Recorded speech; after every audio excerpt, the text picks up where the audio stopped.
फैसला ले सकते हैं, हो सकता है कांग्रेस छोड़ सकते हैं, क्या आप इन अटकलों में विराम लगा सकते हैं? आपका सवाल क्या है? क्या आप इन अटकलों में विराम लगा सकते हैं? आप सबको अटकल लगाने की ज़रूरत नहीं है। जो हो रहा आपके सामने हो रहा है, और मैं जो भी कहता करता हूँ सब कुछ सामने रख के करता हूँ। मैं लुका छिपी का गेम नहीं खेलता हूँ। मैं जो बोला है आपके सामने बोला है। मेरा डबल मीनिंग का कोई मतलब नहीं है। मैंने अपनी बात को बार बार रखा, लिखित में रखा। मेरी मांग सैद्धांतिक है, व्यक्तिगत नहीं है।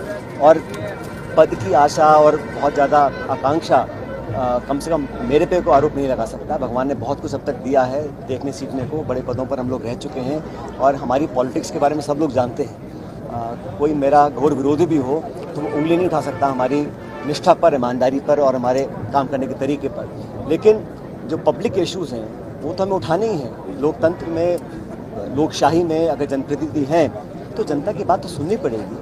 और मुझे लगता है कि आने वाले समय में नौजवानों के अंदर जो भावनाएं हैं, और ये किसी जाति या प्रांत या भाषा या समुदाय की बात नहीं है, ये नौजवान हमारे देश की सबसे बड़ी पूंजी है। अगर इनकी भावनाओं का सम्मान नहीं करेंगे, इनके संरक्षण के लिए हम संघर्ष नहीं करेंगे, इनको अपने हाल पे छोड़ देंगे, तो मायूसी और जो हाल आज हैं ग्रामीण क्षेत्र में और शहरों में, बहुत नौजवानों से मिला हूँ, मुझे लगता है कि हम लोग अपना दायित्व नहीं निभा रहे हैं। क्योंकि सत्ता, पार्टी, विपक्ष आना जाना चलता रहेगा। हर 5 साल में चुनाव आते हैं। मैं आपको ये कहना चाह रहा हूँ कि नौजवानों के लिए संघर्ष करने में ना मैंने पहले कभी कसर छोड़ी थी, ना आगे कभी कसर छोड़ूंगा। बाकी चुनाव, हार जीत, सत्ता, विपक्ष, ये राजनीति में आती जाती रहती है।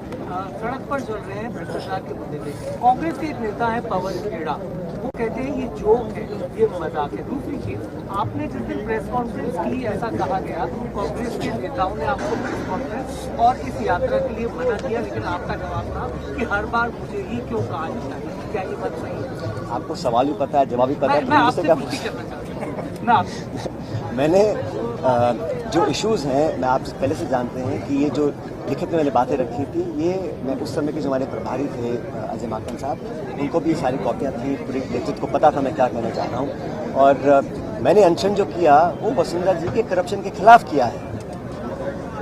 मुझे समझ में नहीं आता ये पार्टी के अनुशासन को लांघने का केस कैसे बनता है। पार्टी का अनुशासन तो लांघा गया था 25 सितंबर को, जब सोनिया गांधी जी के एक्सप्रेस आदेश थे कि दोनों प्रभारी आ रहे हैं, मीटिंग हो। मीटिंग कॉल करी गई, हमारे विधायक दल के नेता ने मीटिंग कॉल करी अपने घर पे, ऑफिशियल मीटिंग नहीं हो पाई। क्यों नहीं हो पाई? इस्तीफे दिए गए, 20-30 साल जो भी इस्तीफे दिए थे। और स्पीकर साहब ने कहा कोर्ट में कि वो इस्तीफे रिजेक्ट करने पड़े क्योंकि वो इस्तीफे अपनी मर्जी से नहीं दिए गए थे। तो किसकी मर्जी से दिए गए थे? क्या दबाव था? जहाँ तक बात डिसिप्लिन की है तो मापदंड सबके लिए बराबर है ना। अब जो हमारे साथी विधायक उस समय इस्तीफा दिए स्पीकर को, क्या सरकार संकट में नहीं आ गई थी? हम जब दिल्ली गए थे बात रखने के लिए, हम में से किस साथी ने इस्तीफा दिया? हमने कब पार्टी के खिलाफ बात रखी? सोनिया गांधी जी के खिलाफ। 25 सितंबर को जो हुआ वो सबके सामने है, उसके बाद जो हुआ वो भी सबके सामने है। तो ये कहना कि अनुशासन और पार्टी डिसिप्लिन सिर्फ एक पे लागू होता है, दूसरे पे नहीं होता, ये बात गलत है। और पार्टी ने जो भी निर्णय अब तक लिया उसका सबका मैंने सम्मान किया है। जब पार्टी ने लगा कि मुझे पद पे नहीं रहना है अध्यक्ष और उप मुख्यमंत्री के, तो हमने इसको स्वीकार किया। हमारा दिल्ली में स्वर्गीय अहमद पटेल जी, बाकी नेताओं से चर्चा होने के बाद एक रूपरेखा तैयार हुई थी, कमेटी बनी थी। और ये कमेटी AICC ने बनाई थी, किसी छोटे मोटे नेता ने बनाई थी। कमेटी का स्वरूप तैयार हुआ, हमारा रोड मैप तैयार हुआ, उसके अकॉर्डिंग हम सब ने काम किया। हर चुनाव में प्रचार किया, भाजपा को परास्त किया, उपचुनाव में काम किया, कांग्रेस के लिए मेहनत करी, चाहे विधानसभा की वोटिंग हो, चाहे राज्यसभा की वोटिंग हो, हर जगह कभी भी किसी को मौका नहीं दिया कि हमने पार्टी लाइन से 1 इंच भी दाएं बाएं करने का काम किया है। लेकिन 25 सितंबर को जो हुआ वो तो इतिहास में पहली बार हुआ है। कांग्रेस पार्टी के इतिहास में पहली बार हुआ कि कांग्रेस अध्यक्ष के जो नुमाइंदे जा रहे हैं उनकी अवमानना हो, उनको बेइज्जत किया जाए, जलील किया जाए, और मीटिंग ना हो और उनको खालिया लौटा दिया गया। फिर नोटिस इशू हुए, उन नोटिस का भी कुछ अभी तक हुआ नहीं। तो पार्टी डिसिप्लिन सिर्फ 2-5 लोगों पे नहीं है, पूरी पार्टी पे लागू होता है। और कोई किसी भी संगठन से बड़ा नहीं है, चाहे कोई किसी पद पे हो या ना हो, पार्टी सबकी बराबर है। तो मुझे लगता है कि इस बात का भी संज्ञान लोगों को लेना चाहिए। अब ऐसा है, नौजवानों के अगर पेपर लीक हो रहे हैं, कुछ ऐसे नौजवान हैं, बड़े दुख से मुझे कहना पड़ता है, कुछ लोगों ने अपनी जान तक ले ली है, जो लोग परेशान हैं, दर दर भटक रहे हैं और नाउम्मीद होते जा रहे हैं। उनके जीवन से अगर खिलवाड़ हो रहा है, मैं किसी को दोष नहीं दे रहा हूँ, लेकिन अगर खिलवाड़ हो रहा है और किसी को लगता है कि वो एक गंभीर बात नहीं है, तो बड़ा दुर्भाग्यपूर्ण है।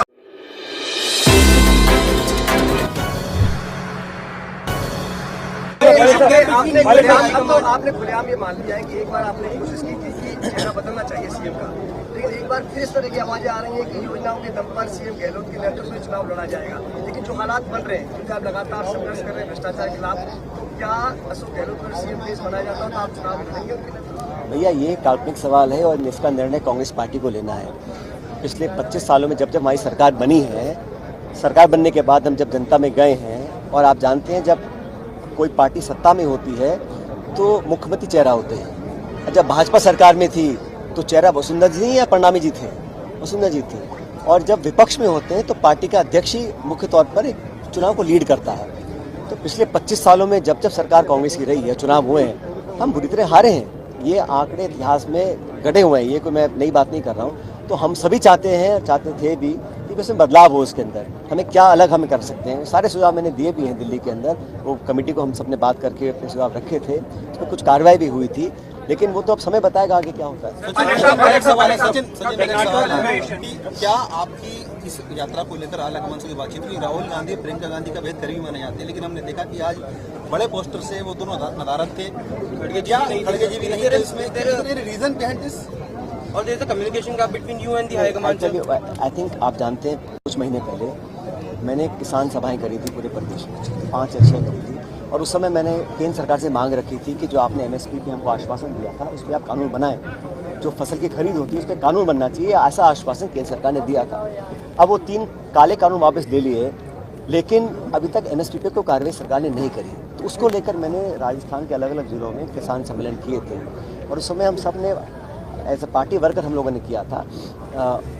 उसमें भी ये कह दिया गया था कि ये पार्टी का कार्यक्रम नहीं है, लेकिन हम पार्टी का काम करने के लिए किसी की इजाज़त नहीं लेनी पड़ती है। तो वह हम सब अपना काम कर ही रहे हैं, और जो मैंने मुद्दे उठाए मैं समझता हूँ वो ज़्यादा महत्वपूर्ण है।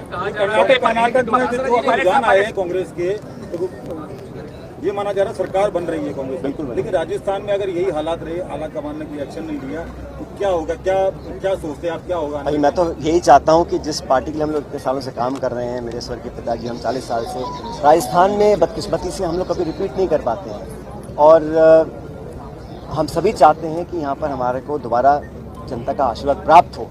उसके लिए जो भी मुझे कहना या सुनाना था या करना था, मैंने अपने दिल्ली में सबको बता रखा है। अब समय में देखते आगे क्या होता है। आज पीसीसी के सचिव राम सिंह कसवा ने प्रेस कॉन्फ्रेंस करके कहा है कि सचिन पायलट मोदी की भाषा बोल रहे हैं, मिली जुली बीजेपी के टूल बन रहे हैं। देखो ऐसा है, मैंने अभी भाषण दिया था किशनगंज में, तो मैंने कहा मेरे पे तो आरोप लग रहे हैं, चलो कोई बात नहीं, इससे भी और निचले स्तर के आरोप लग सकते हैं मुझ पर, मेरे करीबियों पर, मेरे साथ जो काम करते हैं, जो मेरा कुछ हद तक समर्थन भी करते हैं, उन सबको टारगेट करा जाएगा शायद, क्योंकि मैं सड़कों पे अपनी बात को रख रहा हूँ। मुझे उसकी परवाह नहीं है, और जनता भी जानती है। और कौन क्या है, किसकी क्या कार्यशैली रही है, किसका क्या इतिहास है, किसकी कितनी इंटेग्रिटी है, कितनी निष्ठा है, ये सभी जानते हैं। और कमिटमेंट क्या है, मैंने कांग्रेस पार्टी के लिए केरल से लेकर कन्याकुमारी तक ऐसा कोई प्रदेश नहीं जाके प्रचार नहीं किया है। और जब जहाँ सबसे कठिन चुनौती होती है, चाहे वो बिहार है, यूपी है, बंगाल है, जहाँ कांग्रेस पार्टी का संगठन कमज़ोर है, वहाँ जाकर भी हमने दिन दिन रात रात वहाँ कर खून पसीना बहाए, कांग्रेस पार्टी के लिए समर्पित भाव से काम किया है। परिणाम आए ना आए, लेकिन मेहनत ने कमी छोड़ी नहीं। और मैंने एक दिन कहा भी था, मैं कल विधानसभा के अंदर, जब कुछ इशू आप लोगों ने उठाया था कि मेरी सीट कहाँ कर दी है, तो मैंने कहा जब विरोधियों से, भाजपा से मुकाबला करना पड़ता है तो सबसे बहादुर योद्धा को सरहद पर भेजते हैं। मैं सरहद पर बैठा था, आज ही बैठा हुआ हूँ, डट के बैठा हूँ। वीडियो देखने के लिए आपका बहुत बहुत धन्यवाद। वीडियो को लाइक करें, चैनल को सब्सक्राइब करें और अपने दोस्तों के साथ शेयर करें।